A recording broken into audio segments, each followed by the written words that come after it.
All right. Brian, thank you. Thank you. We'll hear more from you in a moment. Thank you so much, Ryan Berg, ladies and gentlemen. Ryan Berg. If everyone can see me. Okay. Just give a little wave. You're all muted, but we will eventually unmute you, and everyone will be able to hear and participate. Welcome, everybody. I can see everyone's faces. It is a joy to see you. Hopefully, everyone has their champagne. Can we have a little head nod, maybe, or show?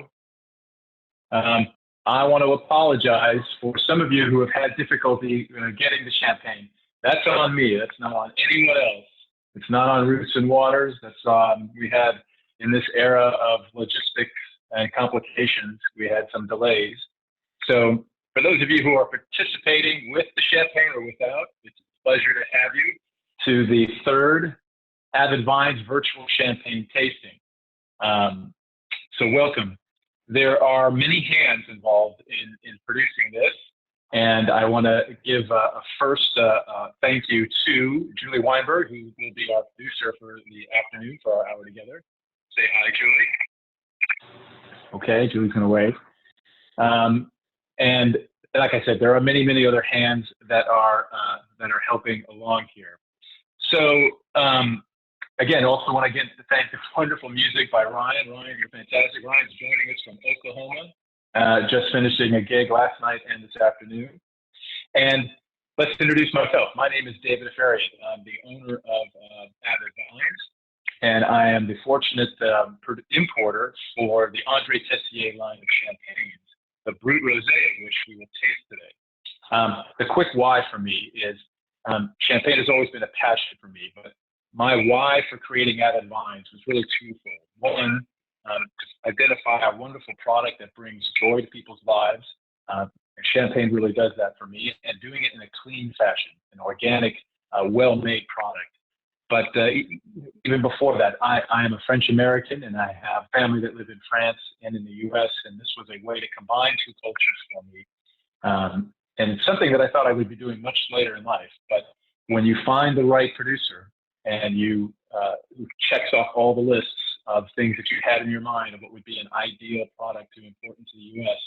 When you find them in 2018, you sign a little gentleman's agreement, and you work to bring in this wonderful champagne. This is a deep connection to us, therefore to my family and to my culture, and I'm ecstatic to share it with you.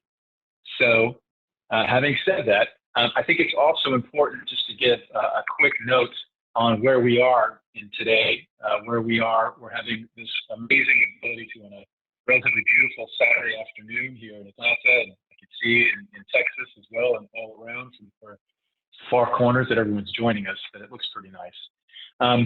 That it's certainly a moment to take some gratitude and have some compassion for the good fortune that we're able to share with each other, and to be here at this moment at a time where things are stressful at the very least. And wherever your thoughts go to those who aren't here with us, or that we wish we could involve and could include, our hearts and thoughts go out to them. But I think with anything, if you're doing something joyful, you can express some gratitude, have some compassion. You have the ingredients for empathy. And so I just want to take a moment that we all should be very grateful for where we are and able to enjoy this moment with this amazing champagne. So I'm feeling very blessed and very thankful to be able to do that with you. Okay, so quick housekeeping, and then we'll dive right in.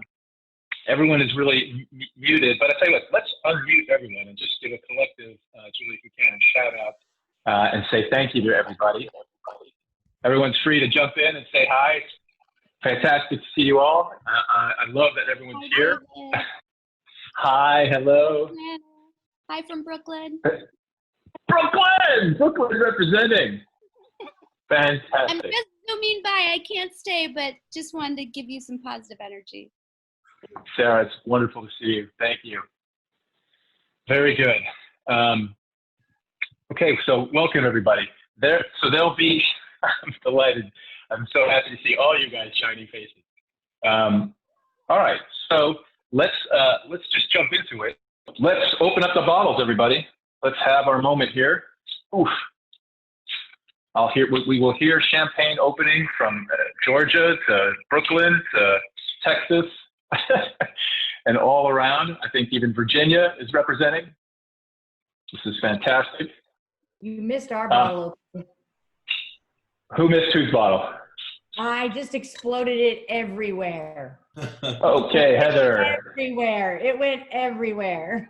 Oh my gosh, you've got so little left. I know. Well, I okay. mean, it's all right. It was really a party when it happened. Like, it's literally everywhere, but that's okay. I mean, Heather is one of our 5 minutes late, so. All right. And again, for those of you who have the champagne, pour away. We will. Some of you may have already jumped the gun, and that's okay too. So, by the way, I'm joining you from my kitchen in the bunker or the headquarters of AVID Miles in Atlanta, Georgia. But the first thing to really notice with this champagne is, oh my gosh, how do they get this color? It's amazing. In the glass, this is a garnet, cranberry, beautiful, tricolore, Vive la France, rouge, that is unbelievable. Now, sometimes you'll see champagnes like this, like rosés, hiding behind a green bottle. You can't quite tell what the color is. And other times you'll see it boldly in a clear bottle like this, where this is red. This doesn't look tired or orange like you might see other bottles tired from the trip. I'm going to explain exactly how they get this color a little bit later. But it's a feast for the eyes first. So let's get it out of the way, everybody. If you have it, if you don't, let's have our first sip and smell. Wow.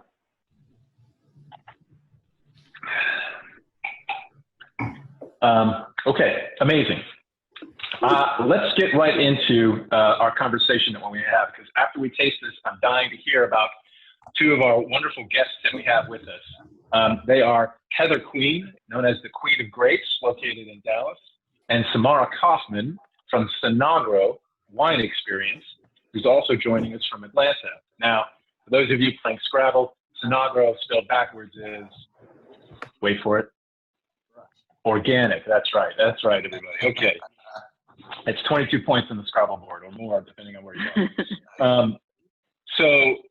These are two wonderful women of wine who have spent a career building their knowledge about champagnes and wines. And so I am truly, truly grateful and thrilled to have both of them here. And we're going to break this open into a kind of conversation that we're all at a cocktail party and you're overhearing, me, the one who knows the least, with two bottles of champagne. And I'm thrilled to be here with you. So let's just give a quick introduction, if you can, for everyone. We'll start with Samara and then Heather. Samara, please introduce yourself in a quick elevator, and then we'll do Heather and we'll jump right in. Awesome. Hey, everybody. My name is Samara Kaufman. I am the sommelier and owner of Cinagro Wine Experience. David, thank you for the wonderful introduction. The very few seconds about what I do is I curate and produce wine events, whether virtually or in person, for 2 people all the way up to 2,000 people. I also own a very small retail business with the same name, Cinagro Wine Experience, in partnership with Cellar Filler, which is located in Sandy Springs, Georgia. A nod to the name organic, I do specialize in organic, biodynamic, and in natural wines. I have been a sommelier for 20 years. I'm an academic sommelier. I started off at Chico State and UC Davis studying viticulture and enology. So I'm a trained winemaker as well as a sommelier, and just really honored to be here. Thanks for having me, and can't wait to chat about organic wines with you all in just a few minutes. Thank you, Samara. And Heather, Heather from Dallas, Heather Queen, the Queen of Grapes. Thank you for coming, Heather. Thank you for joining us. Very welcome. It's been a great day. As the explosion of the bottle showed that. I am actually at my friend's, my best friend's house, who is probably one of the people who kind of got me into the whole wine business, as well as another lady. who lives in Asheville, North Carolina. I am the queen of grapes. I started my business about a year ago. And I really just do everything wine. I do wine dinners. I work with a master chef. I do virtual tasting. I have a cellar and private clients, and I have a lot of irons in the fire. And I had the lucky privilege of getting with this champagne last summer, right as I was kicking off the business. And it's really just a very special brand of champagne. I do all wine. It doesn't matter where it is. I really like Italian wine. That's really where I feature a lot of stuff, but I live in the bubble world. And if you don't know, today is National Bubbly Day. So, woo, that's right. So drink bubbles and enjoy them. I do every day of my life. Super, super. Thank you so much, Heather. Yeah. You are amazing at what you do, for sure. Both of you are amazing. So let's kind of open this up. And I know that we talked about a little bit with respect to, you know, this champagne and where we are today. I just want to talk a little bit about kind of the why. When David introduced himself, he talked about his why, what brought him to not only wine, but this specific brand and creating AVID Vines. And so I'm going to talk a little bit about the why for organic wines, and more specifically organic champagne. And a lot of people don't know exactly what organic wine is. So first I'm going to lay that out. So organic wine could be two things. Most basically, it is wine that is made with organic grapes, as is this beautiful wine that we're all drinking right now. And so basically what that means is this very similar to the strawberries or the blackberries you buy in the supermarket. These are wines that are made with grapes that haven't had any synthetic herbicides or pesticides or fertilizers put onto them. Right. Right. That's the very basic level. And that's a wonderful thing, because as we know, there's many harmful things. Why do we all eat organic? You know, I'll meet people every day who say, well, I eat almost an entirely organic diet. Oh, but then they're buying wine from the supermarket that's mass produced and is not made organically. And what we don't realize is actually the pesticide concentration in wine, because of the age of the vines and the narrowness of the base of the vine itself, is actually much more highly concentrated than it would be in your organic fruit. So it's almost even that much more important to be drinking organic wines where you can. So that's a little bit about the basics of organic wine. Now there's also wine that's made organically. And when we talk about, when we talk about wine that's made organically, we're talking about, in addition to something that has very strict regulations, we're also talking about a philosophy, about how we manage our vineyard, how we grow the grapes in the vineyard, basically everything related from the vineyard management all the way to the point that the wine is in your glass. And that's really around the lack of synthetic chemicals being put into the wine and synthetic additives. There's a lot of stuff that goes into wine, and I won't go very deep down that rabbit hole right now, but it's just important to know that what we're drinking here, is an incredibly clean wine that's been made in a way that there aren't any additives and there aren't any preservatives except for a touch of sulfur in the wine. And that's something that results in feeling great the next day. As David says, no regrets, you know, feeling awesome the day after you drink it.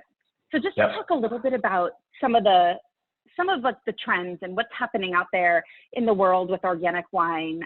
We are in the United States, the third largest consumer of both sparkling wine and organic wines, followed by Germany and then France. Which is very interesting. A lot of people would think France would be the top consuming country of sparkling wine and or organic wine, because they are the largest producer of organic wine. But that's not true. It's really the Germans who are drinking the most organic wine. But it's growing. It's actually every wine type, for the most part, in the United States has pretty much plateaued. There's not very much growth. It's steady and it's strong.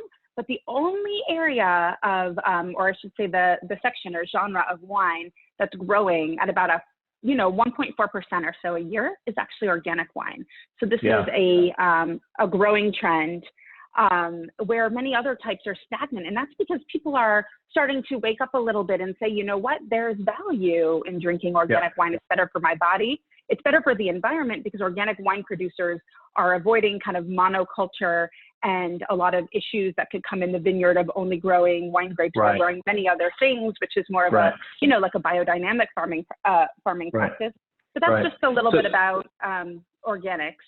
Yeah, well, thanks. That's wonderful, Samara. I mean, you're spot on when we talk about the effects of clean, organic champagne.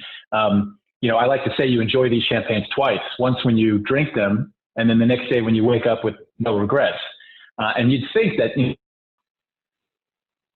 know, the common headache, but I've had people who just know I don't drink champagne, the bubbles, the whatever it is, there's something about if you have the champagne and then you wake up the next day and it's just those things, you're going to feel fine. And for me, that was very important. I didn't want my routines, my physical or my workout routine to be impacted the next day from enjoying champagne. And yet that was happening to me with other forms of wine that, you know, I love California Reds and French Bordeaux as much as anyone, but I had to drink plenty of water beforehand, take some aspirin, you know, as I went to bed, and then the next day, maybe feel okay, you know, but if you are going to invest in a healthy routine of a workout, a healthy lifestyle, then you don't want that derailed by your enjoyment of the champagne. But let me turn to Heather for a little bit and ask, Heather, is there anything that Samara discussed that you want to add to and, you know, pick some spots and fill us in? The one thing that we don't ever talk about, or not that we don't ever talk about, but we haven't talked about today is the transportation of the wine and how you have gone and made a point of this being transported from France to the States in the refrigerated containers. And I'm actually gonna send that back over to Samara because I think that she's very astute in talking about that. But I don't know if anybody noticed when Samara picked up her glass and when I picked up my glass. Does anybody else have a glass? Pick up your glass. See how she's drinking it out of a coupe? That little glass right there, that's how the English drink theirs. The French drink theirs out of a glass like this. And one of the reasons for that is because you get a better feel for the wine. You can smell it, you can taste it, the bubbles are there. It just gives you a better experience for it. And when I originally started not drinking out of the flute, people were like, oh, is she just wanting more wine in her glass? And I was like, no, I really don't want more wine in my glass. I just want to be able to smell what I'm drinking. So I love that you have the proof there, Samara. But I do want to go back over to the transportation part of that and talk about how you're transporting it from France to the States, how it's refrigerated, how it's cared for. Maybe even go into our ordeal over the last 24 hours of how we got it to Dallas in people's hands. So yeah, that transportation issue is a big deal because it is taking care of the wine and protecting it and making sure that you're getting the best quality wine at this point. Oh, you know, behind the smile and behind even Heather's smile are wild, you know, are just short of tears sometimes. You know, if we're in the spirit of gratitude, I'm certainly am seeing everybody here and sharing this champagne with you and hopefully making it, you know, your new favorite. But regardless, it's a miracle that we take for granted what we see on the shelf. It's like, oh, it's fantastic. It's within arm's reach of desire, which is exactly what we want to make with these André TIXIER champagnes. Within arm's reach of desire. It is a symphony of people putting together time, effort, and coordination to get it A to B. The A is the vineyard, and we're going to show you a video in just a moment of not only the harvest, but we're going to go on a cave tour with Juliette, my good friend who makes the champagne. And from that moment, it gets sent to the Port Le Havre in France, gets on a boat, but a special boats that are refrigerated containers. Now, 95% of all the wine from Europe to the US rides in non-refrigerated containers. I'll stop right there for a moment. 95%, which means in summer months and winter months at all times of the year, you can have temperature fluctuations that are 30 degrees above or below what is normal. And that's a huge shock to these bottles traveling on the water for 3 weeks to get to where the ports are where they need to be. And that is why many vineyards will add additional sulfites or preservatives to the wine to withstand that bottle shock that the voyage puts on these wines. And this makes sense, right? If you've ever been to Tuscany, if you've ever been to the vineyards of France, the wine taste, if you've ever been to California in Napa Valley, the wines taste amazing at the vineyard. And, you know, you open up your wallet, I'll buy a case and send it home. It's fantastic, but it doesn't quite taste the same as it does when it arrives at your house than when it was at the vineyard. And it's not because, I mean, certainly there's atmospherics involved. You're there, you're on vacation, you're relaxed, you're totally receiving. It's an amazing experience. But wine itself is a living entity, and it gets damaged and nicked as the farther it travels. So we take the first step as the most precious step in refrigerating these. We're only part of the 5% that make it to the US in refrigerated containers. Add to that the Premier Cru nature of the champagne, which means you have champagne, you have Premier Cru, and you have Grand Cru. These are very special, fortunate champagnes that we get to drink because it's part of that 5% that's chilled, and then it's only part of the 8% or so that actually gets consumed in the US, Premier Cru category and above. So it's a bit rarefied that we're tasting here. And it's important because if you're going to proclaim the benefits of organic and talk about the benefits you're getting from the marginal quality that organic wines bring, lack of no pesticides, no chemicals, if you're going to taste it and no regrets the next day, if you're going to taste that, you cannot subject it to these wild temperature, fluctuations. And we take that step in refrigerating the container to do that. And thereafter, if it's in the refrigerator or a non-refrigerated truck for a day or two as it gets to you, that's okay. Because the majority of its trip has been, and the most, let's say, not dangerous, but the most impactful has been mitigated. The result really is that you and I are tasting this champagne as if we were at the vineyard door, and that's pretty special. Let me kind of wrap this up with any thoughts that Samara you have, and then we'll show you the harvest video. I don't know if I have, I think I put something just in the text chat because I thought what Heather said was so important and so interesting about the glass in which we drink our champagne and our sparkling wine. So put just a little bit more information about what's happened and changed with coupes to flutes to large wine glasses with sparkling wine. But did you have any specific question you wanted me to address, or does anybody have a specific question?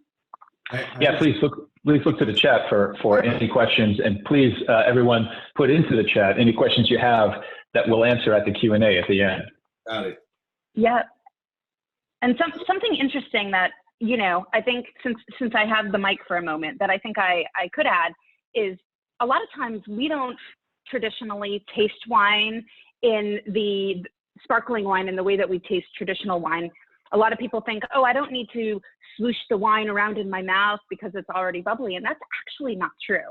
So if everybody wants to hold their glass with me and do a little mouth aeration so we can kind of get a deeper sense of the incredible flavor of this champagne, I think that would be a lot of fun. And so there's kind of two ways we can do that. We can do a traditional swoosh, like mouthwash, no gargle, or an aeration where we're doing the swoosh, but we slightly purse our lips and suck air in through our lips. So actually the air coming in through our lips is aerating the wine. And the reason why we do that is because our taste buds are the most sensitive on the inside of our cheek and that like fatty side of our tongue.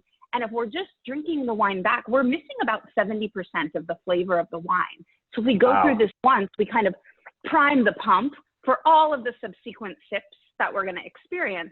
And I'll demonstrate the mouth aeration for you because it's a little wonky if you've never done it. There may be a little spitting, but it's okay. We're all friends. This is a safe space, kind of like this. I love it. Yeah. See, I even dropped a little bit out, which is very rare for me, but I did. And basically the reason why we do that is we taste so much more. Like I just got a burst of fresh picked raspberry with cloves, where I hadn't gotten that before. Okay, let us catch up. Let's try the same thing. We're going to try the same thing here. I'm going to put it.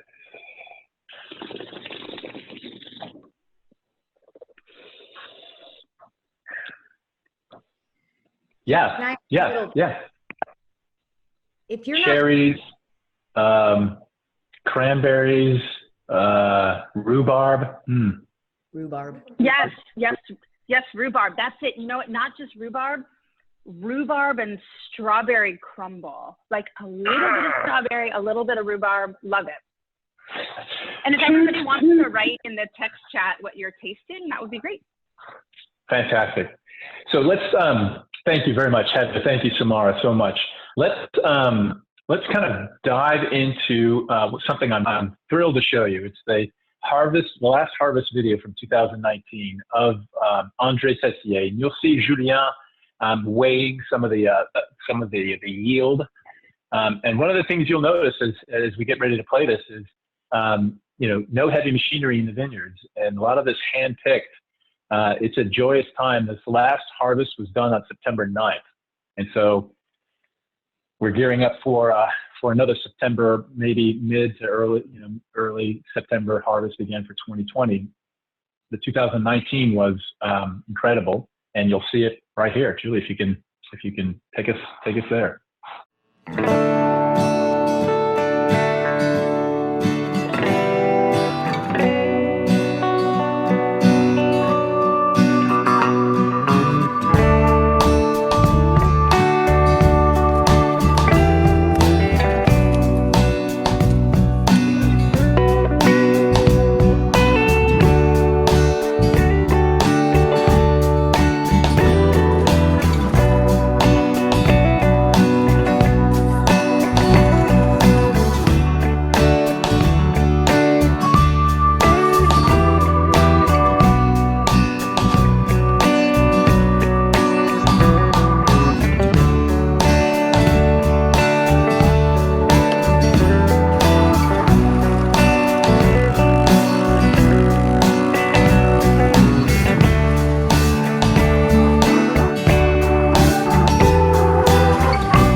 Wow.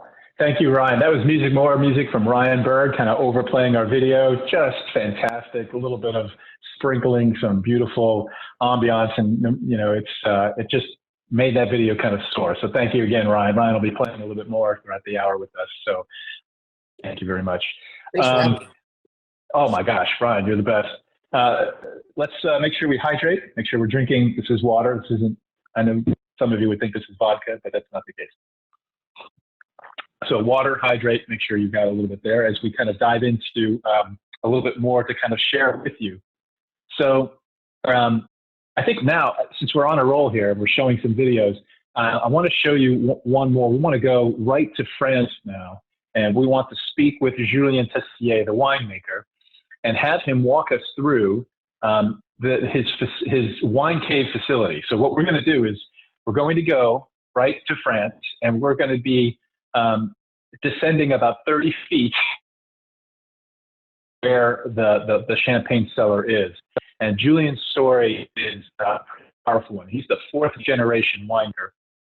His great-grandfather started the vineyard, and with his bare hands relatively shovel and bare hands, dug out the first part of the cellar that you're going to see.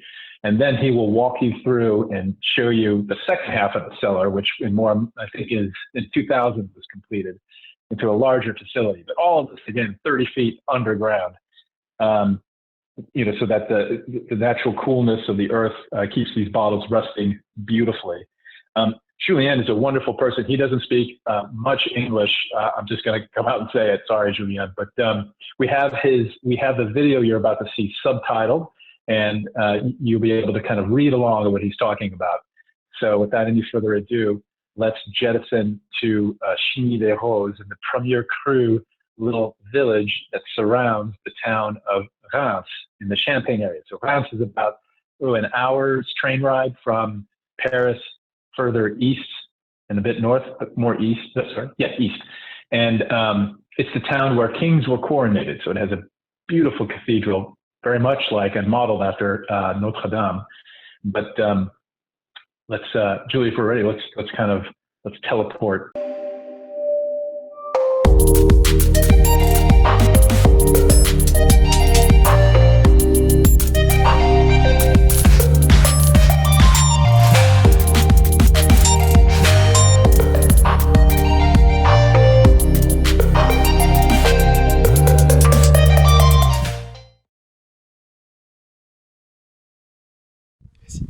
Bonjour David, bonjour tout le monde. Aujourd'hui, je vous invite à visiter ma cave, le domaine Champagne André TIXIER et Fils. Je suis moi-même Julien TIXIER, la 4e génération. Allez, suivez-moi.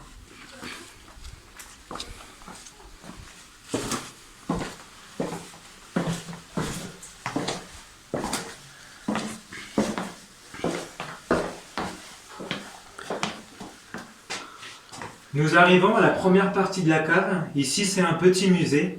C'est les outils qu'on utilisait autrefois.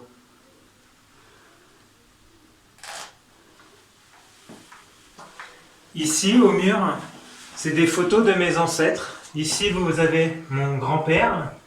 Et autrefois, nous ramenions les raisins à l'aide des charrettes et des chevaux. Ici, vous avez Dom Pérignon et mon père et moi-même.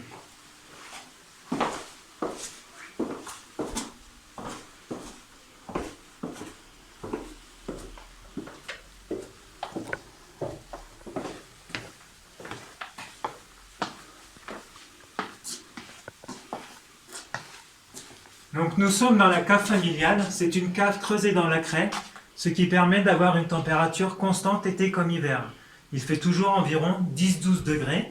C'est mon arrière-grand-père qui l'a creusé avec ses mains.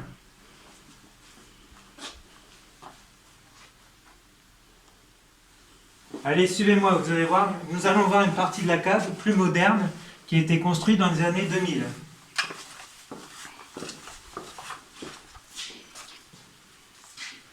Donc ici, c'est un lieu de stockage et un endroit où on stocke les vins de réserve. Vous pouvez trouver des cuves traditionnelles et vous pouvez trouver aussi les fûts de chêne. La particularité des fûts de chêne, c'est qu'ils sont fabriqués avec les chênes de mon village. L'idée, c'est de mettre des raisins de mon village dans des chênes de mon village.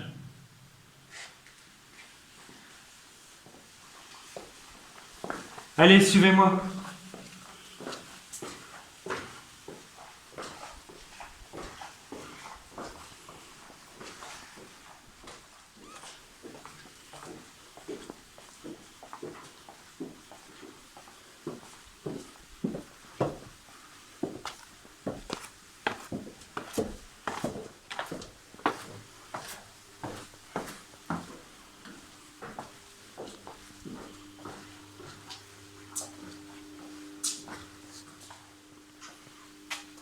Ici, nous sommes à 9 mètres de profondeur.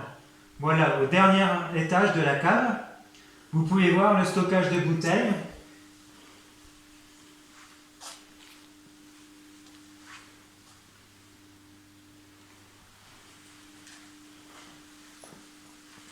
Et ici, les différents modes de remuage. C'est ce qu'on appelle le gyropalette et le pupitre.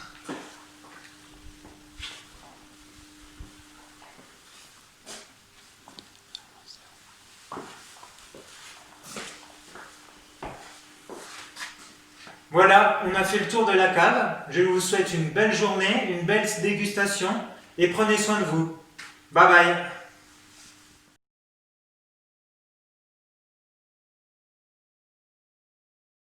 Au revoir, Julien. Au revoir. Alors, so going back into English mode here, the most profound. First of all, I've been in that cave. I've worked with him. Doing the remoulage, the moving of the champagne bottles a quarter of an inch to kind of move the sediment toward the neck as they get ready, as they age, and then get ready for disgorgement. But the one most important takeaway that I don't know if you caught, but it was the part where he was pointing out inventory and the wooden barrels. The most amazing part that he shared in that video that still gives me goosebumps every time I think about it is his point of, this is owner grower champagne. It's artisanal, which means Julien has not purchased a single grape from elsewhere in Champagne to go into these bottles. everything that you're tasting is from a grape that he grew and harvested and then put into a bottle himself. Unlike some of its mass-marketed brethren that are in Champagne who buy from multiple vignerons, from multiple farmers, and then make a champagne from the aggregate of everybody's efforts. This is the postage stamp from this town, Chigny-les-Roses, in Reims, France. And the most important part that he said was the grapes that he grows go into wooden barrels from the trees from the same village. So the grapes from the village and the barrels themselves are from the village. The two age together. And that doesn't get more terroir than that. It doesn't get more specific to a place than that. I think it's pretty profound. In America, we think about not where it's from so much as, what's in it? So that's a Chardonnay. Okay. That's a Pinot. Okay. This champagne, this beautiful champagne is actually two Pinots. Yeah. Pinot Noir and Pinot Meunier in here.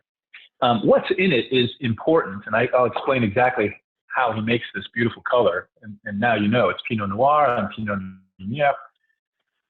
But it's really where it's from that Europeans and the French really, I can tell all about it, from the European perspective, I can tell much more about you, rather than what's inside or, what kind of foods you eat, or more so where you're from. It's a little, maybe it's just where you're from defines who you are in many respects in Europe and in many different areas other than wine, unfortunately. But certainly when it comes to champagne or wine, it's where is this from? Okay, I understand. And to know that the grapes themselves are put into the barrels themselves, all from the same location, to me is just like nailing the point home. So it's so beautiful. Want to comment, please do in the chat. We'll kind of revisit this in the Q&A. But that was a wonderful inside tour, and we're deeply thankful for Julien for spending and carving out time with us with that tour. So I kind of want to bring up the other thing that's the other half of this champagne is really what we're eating it with, right? And we were very fortunate to have Shay Lavi make a quartet of hummus for us as a kind of pairing suggesting for this for the champagne. And I've spent most of the hour here looking at this result. And for those of you who ordered or picked up in Atlanta and elsewhere, what we have here is let's see. Yeah, so I've got is with a lamb ragu, which I'll taste in a moment. This next one is with sauteed mushrooms. This one is hummus with a little extra tahina and sumac on top. And then this is just a meze of marinated pickled onions, kind of a Israeli salad, and fresh pickled cornichon of pickles. And then Shay, also made homemade pita, and we're gonna try to put all this together in a moment. But I think the first thing to do is kind of turn over to Shay. Shay, now this is a pre-recorded. Shay and I spoke earlier today. He's at a pop-up event right now, but I wanted to share a little bit of what he's had to say about the food that everyone's pairing, that we had paired with this occasion. So without any further ado, Shay is a wonderful Israeli and Turkish with a little bit of seasoned with a little bit of Libyan background that makes him, his passion for food speaks for itself. Julie, if we can play a little bit of Shay. Okay. Hi, everybody. Say hello to Shay Lavi. Hi, everybody. Shay Lavi, sorry. Shay. So give us a quick 30-second background on how you got to where you are right now. Well, passion for food always been there. I grew up in a very traditional, old school way, Sephardi family, where my grandma used to not only kill and slaughter her own animals, also raise them and kind of connected the grandchildren and the kids with where food comes from growing produce, proteins, to eating and consuming it together. Persuade a little bit of business before I totally immersed into like really all of me was food. Took me a few years, but once the change happened, it kind of made sense to everyone and for myself. I love what I do. I take pride of what I do. No event is too cheap. No event is too expensive for me. But everyone is even. They're always going to get the same outcome. I'm humbled. I'm humbled that David, offered me that opportunity because I'm obsessed with his champagnes and wines. They're just amazing. Well, thank you, Shay. The passion comes through. You are a force, and I like to, describe, and everyone else describes you this way, as a chef's chefs. To take chefs and to show them things that even they haven't seen before. There's a lot of stories between us, and I could recall the very first time that we met, or one of the first times where you were cooking outdoors and hanging all these meats and vegetables, and from literally a lattice over an open flame and fire pit. It was incredible. Yeah. So we're going to be tasting, for those lucky enough who got prepared and who ordered the champagne, or excuse me, and the hummus together. We're going to taste. So why don't you describe real quick a little bit of what you prepared, the hummus and the four different kinds. So the idea of having hummus, consuming hummus is basically, first of all, what it means. It means chickpeas. The translation of hummus is chickpeas, which a lot of people are missing it. They call a lot of different things hummus, and it's just wrong. That's not what it is. Right. Now, if you wanna, and that's the beauty of hummus, because it could be so much more than just a paste that you buy on the supermarket and it tastes like soury, kind of freaky flavor, and you're like, well, I guess that's okay, but it's not okay because it's so much more. So what I did when I was sipping again on your wines, it kind of inspired me, because when I drink, I never drink by myself, so I always drink with people. Same with food, same in my culture, same in my belief as well. So it's like a bunch of condiments that all go together, which are known as tapas, meze, mazetim. It doesn't matter in what language and in which country, it's always the same. Right. And it's just a collection of stuff that works together. All of them have the same flavor profile as the wines that you're going to consume with it. Wow. So right now I'm trying the hummus with a little bit of the lamb ragu. This is the first time I've tasted this. Hold on. Yeah. Yeah, man. And your reactions, I never can be fake. That's what I love about it. I mean, there's hummus that you, like you said, that you get in the store. And then this is like ripping the Band-Aid off. This is like suddenly seeing it in Technicolor. This is eating hummus from black and white to color. Thank you. I'm grateful. It's literally alive. You can taste like the oh my gosh. And then the lamb ragu. The ingredients. Yeah, you think you're tasting something great, and then the lamb, the savoriness with the butteriness of the hummus, and then with the champagne, it's going to cut into that. Yeah, bright it up. Bright it up. It's unbelievable. Unbelievable. So tell us where you are real quick too, because otherwise you'd be drinking the champagne with us. Yeah. Unfortunately, we're doing a 3-day pop-up at the Wild Heaven Brewery, which after being at the house for 3 months now, this is the first event out. Yeah. I need something to breathe. So I agreed to it because there's, we're self-distancing ourselves from everyone. We're just starting to prep now. Not easy, but so rewarding seeing people's faces, enjoying food. Exactly. And that's the reason we do what we do. Amazing. Especially in those times when everything is so always hard and tough and people are frustrated. A little bit of brightness always helps. And what better way than through food? So Yeah, man. Wow.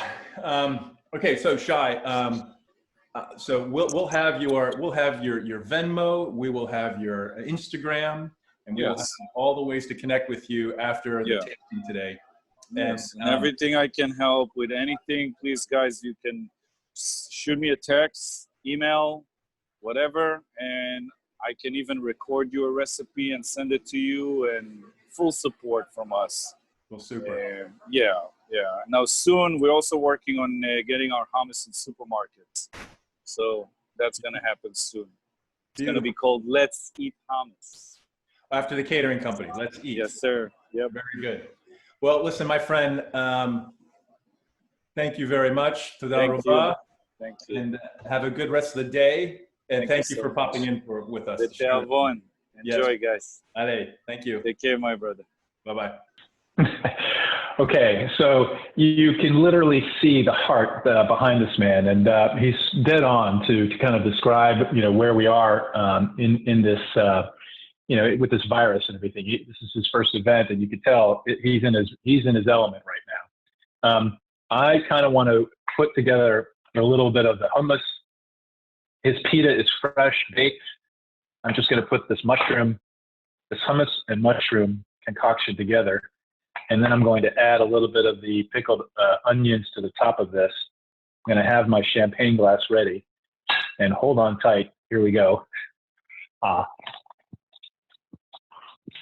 going to go one more.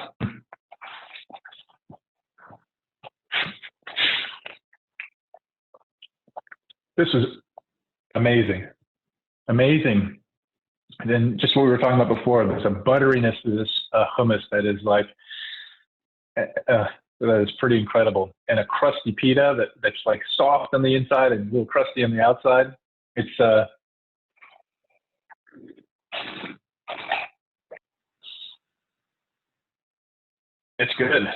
It's good. It's good.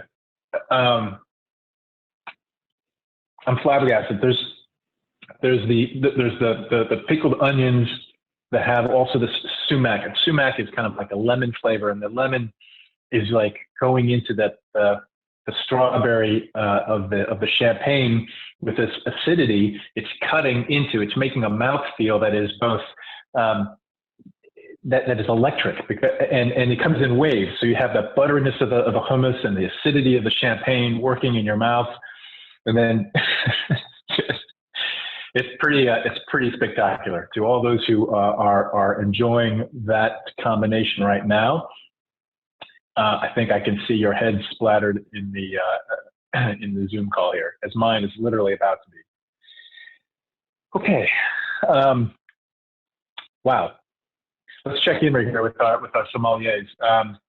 Heather, how's it going? Is the wine changing is the champagne changing for you over the course of the hour here? Yeah, absolutely. I was just actually typing Julie a note. So there's a couple people on here that received dinner with doodles boxes this weekend. And that's what we have kind of over here. We don't have the hummus, but we have the rutabagas and the carrots that he sauteed with dill and to heat them up and put them out there. And if you have those, this pairs excellent with that part of the dinner with doodles boxes. And I didn't know that until about 10 minutes ago. And you started talking about it and I said, hey, Allison, go get this stuff. Let's try it. And then for those of you who do like me, our other chef, Dylan, made some homemade sausage that it goes really, really, really well with. I didn't know it until you started talking and I was like, let's just go put some of these together and see what happens. So it is rutabagas, it's carrots. They've been sauteed in dill, and we're actually eating them cold. We haven't even heated them up. We're just eating them cold, and it pairs phenomenally with it. Like it really does. I'm so glad you said that. I think dill is such an important herb, and I used to not like it at all until I figured out how to kind of use it. And I can only imagine that that strawberryness of the rosé is like I look at pairings in food much as I would like how I would put together an outfit. Like you might not wear plaid on plaid, in some cases, But here you're putting the dill with strawberry, and it works in such an amazing way. That sounds amazing. It's the sweet and the savory that go well together, and you get it on the nose, you get it on the vegetable as well as on the rosé, and then you can put that with the savory profile of the sausage that goes with it also, and all of it just went really well together. And literally did not know that till 10 minutes ago, and it just popped in my head. I'm like, hey, go out there, because we're doing to-go dinners here in Dallas every other week, and it just goes so well with it. The cart pearl. You know what? I just pulled out of my, I dehydrate my own dill from the dill I have in the backyard, and I'm putting some on the hummus right now just to kind of experience the same. I mean, this is what it is, folks. We're just putting together stuff, right? Yeah. And I see what sticks to the wall. And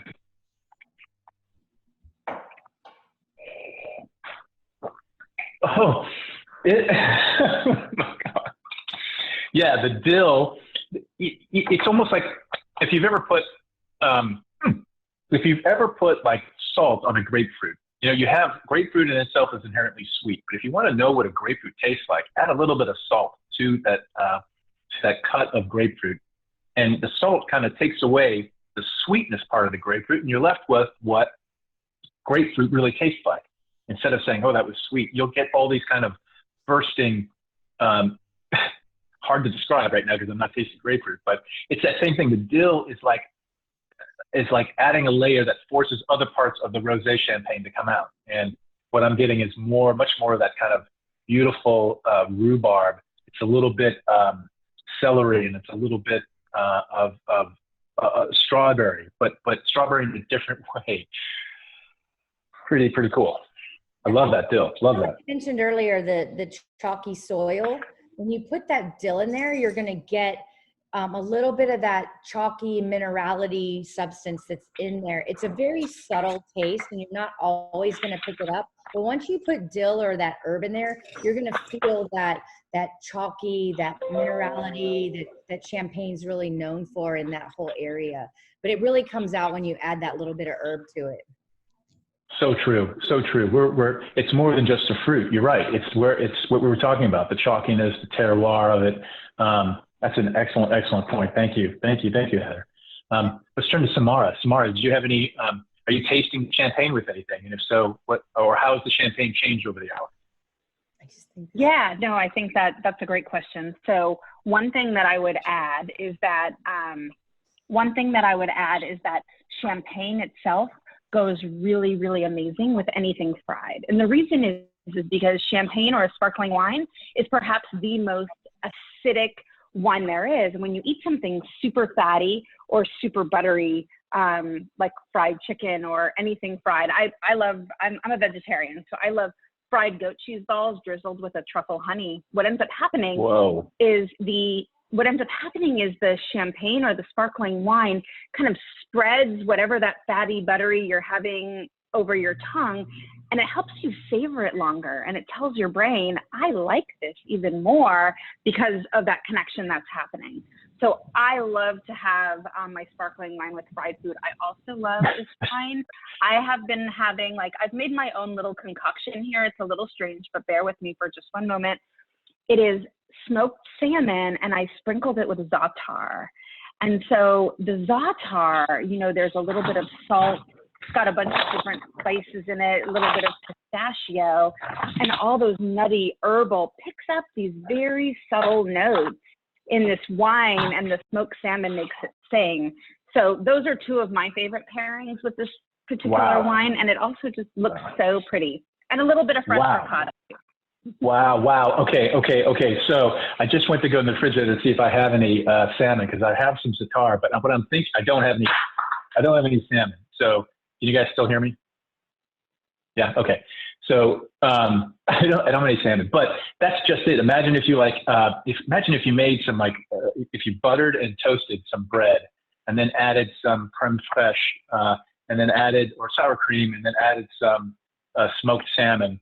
and then add a little bit of za'atar, and why not throw in a little bit of dill, and then make that a little sandwich and bite into that with a little bit of champagne. Oh my gosh, I can see it. So beautiful, beautiful pairing idea. Beautiful pairing idea. So listen, I don't want to take too much more time. We are at the top of the hour, but I want to, I'll open this up for some Q&A. And for everyone, there's a raise your hand feature in Zoom. If you'd like to ask a question rather than type it in, by all means, let's use the raise your hand feature, and we'll open it up. And if there isn't, then we'll just open up to everybody and hear some, you know, let's do that actually, Jill. Let's open it back up to everybody. Let's kind of hear everyone, and then we'll kind of, you know, we'll kind of get down to a couple of questions and remute us up first. But I want to see how everyone's enjoying the champagne, and how's it going for everybody? Oh, look at everyone. This is fantastic. Hi. David, there was a question in the chat earlier during the cave tour. Okay. We had somebody asking, would this be considered a troglodyte cave? The chalky substance is something that is found in many. What kind of cave? Troglodyte, Troglodyte. So we got a geologist among us. It's not a cave in that sense. This is more like growing. Hi, Terry. It's more like digging into the ground. That is this chalky nature of the of the ground. I don't know if it's a cave with a sense of stalagmites and domites in that sense. But no, it's more like it's more like a drug smuggler's tunnel, like burrowed into the ground and made into a champagne. I've been watching Narcos too much, I guess, but that was funny. so yeah, so I see Austin, I see Virginia, I see all points in between. I see Oklahoma again. I see Brooklyn. Anybody have any questions to this for the sommeliers? Or what I do see is descending amounts of champagne in the bottle. So kudos to you, everyone. And the idea here is, you know, if you finish it now, you know, in this wonderful afternoon, your day is going to be up roses for the rest of the evening. You know, God bless. And if you want to put a stopper in it, I don't have the stopper with me actually, but you know, you can put a stopper back into champagne, and unlike most, if you don't finish it, you put a stopper in it. These champagnes have so much effervescence in them that even the next day, if you chill it and you open it again, you'll hear that foomp sound as you undo the stopper. But you know, if those of you who are it's impossible not to be conservative drinking this, but if you've got any left, you can save it for this evening and enjoy it again, and then enjoy it the next day as well. But it is a pleasure to see you guys enjoying this and seeing these levels go down. I think it is time to kind of, you know, show a little bit of information, right? So we're here at Avid Vines, which is on Instagram, Avid_Vines, and we plan to have, these are all of the contributors. So if you are on Instagram, you can follow all of these wonderful people and take a picture if you want with your phone, and then you can follow them as well. We'll have a thank you email that goes out afterwards with not only Shay's recipe for hummus, which is pretty amazing and easy to follow. I think we included it at the beginning or at one of the email sequences before today. We'll do it again. We do want to say, if you music, it's kind of Ryan plays this out a little bit. And if you want to support a chef who brings in and makes everything local, by all means, it would be great to show your appreciation via Venmo at Ryan Berg, DTX, and Shay_Lavi. This has been a wonderful afternoon, and I hope you guys have enjoyed it as well. We do want to make mention that the Avid Vines for in the cities of Atlanta and Dallas principally, but the Dallas Food Bank also goes to the region of North Texas and other areas. We're very committed to supporting the people that are in this time great, talking about for those who need food and for those who work for the restaurant industry. The Giving Kitchen is a nonprofit that helps with paying the medical bills for those who are in the service and hospitality industry in Georgia. Both fantastic organizations. So again, I hope you've enjoyed the champagne. Our next July 11th, where we will again be featuring the Brut Rosé. But it's been a pleasure to spend this time with you, and I hope that you can tell your friends to join us again as well for the July 11th event. It's been a pleasure being with you, and again, I can't thank you enough for your time, and I hope that you for the rest of the day. We'll let Ryan kind of play us out a bit. And you can feel free to hang out a little bit and type some more questions if you have any, and we'll let Ryan play us. Thanks, Ryan. Yeah.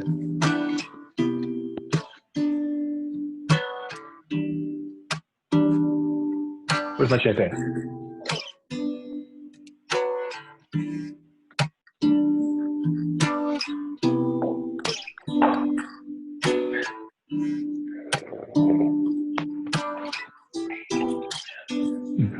I wanna love you, you love you, treat you right. And I wanna love you, singing girl, I've been thinking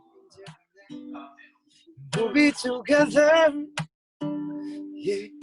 The roof over our heads, and we'll shelter. Oh, how I love my singing. Is this love? Oh, love. Oh, love, oh, love, let it feel.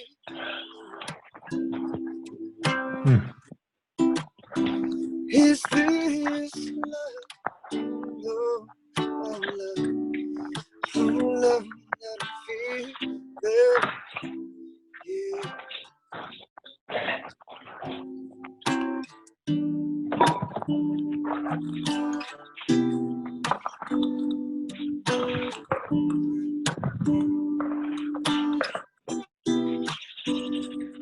So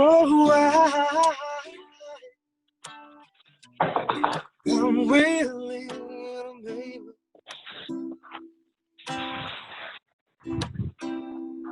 So and my cards on tape.